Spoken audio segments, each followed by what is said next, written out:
नमस्ते, मेरा नाम डेविड है और आप दी ललन टॉप देख रहे हैं। भारत और चीन के बीच लद्दाख में हालात सुधरते नहीं दिख रहे हैं।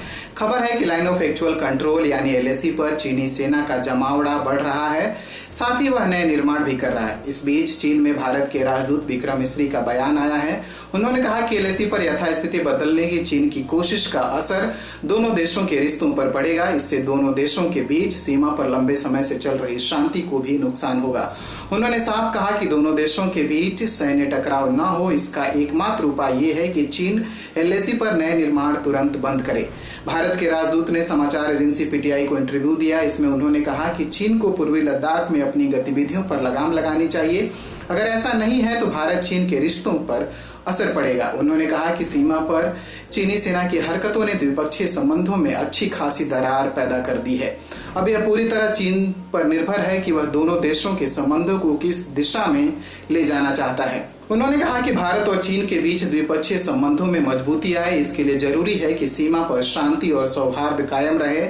इस मामले का सीधा सा समाधान है, चीनी सेना को भारत की सेना की सामान्य पेट्रोलिंग गतिविधियों के लिए बाधा नहीं बननी चाहिए। भारतीय राजदूत ने गलवान घाटी पर चीन के दावे को खारिज किया। कहा कि गलवान घाटी पर चीन की ओर से संप्रभुता का दावा बिल्कुल बेबुनियाद है। इस तरह बढ़ा चढ़ाकर दावा करने से कोई फायदा नहीं होने वाला है। उन्होंने कहा, भारत ने हमेशा अपनी सीमा में ही कोई काम किया है, इसीलिए चीन को यथास्थिति बदलने की हरकतें बंद करनी चाहिए। हैरानी की बात है कि जो सेक्टर पहले कभी चिंता की बात नहीं रहे, वहां भी इस तरह की गतिविधियां चीन कर रहा है। गलवान घाटी में भारत को एलएसी की पूरी जानकारी है। काफी लंबे समय से हमारी सेना इस इलाके में बिना परेशानी के पेट्रोलिंग कर रही है। चीन के राजदूत सुन विंडोंग ने 25 जून को कहा था कि लद्दाख में तनाव कम करने की जिम्मेदारी भारत पर है। इस पर विक्रम मिस्री ने कहा कि यह बात साफ है कि अभी जो हालात हैं उसकी वजह चीन की कार्रवाइयां हैं। अप्रैल मई से ही चीनी सेना पूर्वी लद्दाख में भारत की सामान्य पेट्रोलिंग में दखल देने लगी थी। इसी के चलते टकराव की स्थिति बनी। उन्होंने कहा, चीन को यह सोचना चाहिए कि बल प्रयोग से जमीन पर यथास्थिति बदलने से कोई फायदा नहीं होने वाला। इससे न तो केवल शांति और सौहार्द बिगड़ेगा, बल्कि दोनों देशों के रिश्तों पर भी असर पड़ेगा। हम ऐसा नहीं चाहते, इसीलिए यह पूरी तरह चीन की जिम्मेदारी है कि वह दोनों देशों के रिश्तों पर ध्यान दे, साथ ही फैसला करे कि वह संबंधों को किस दिशा में ले जाना चाहता है।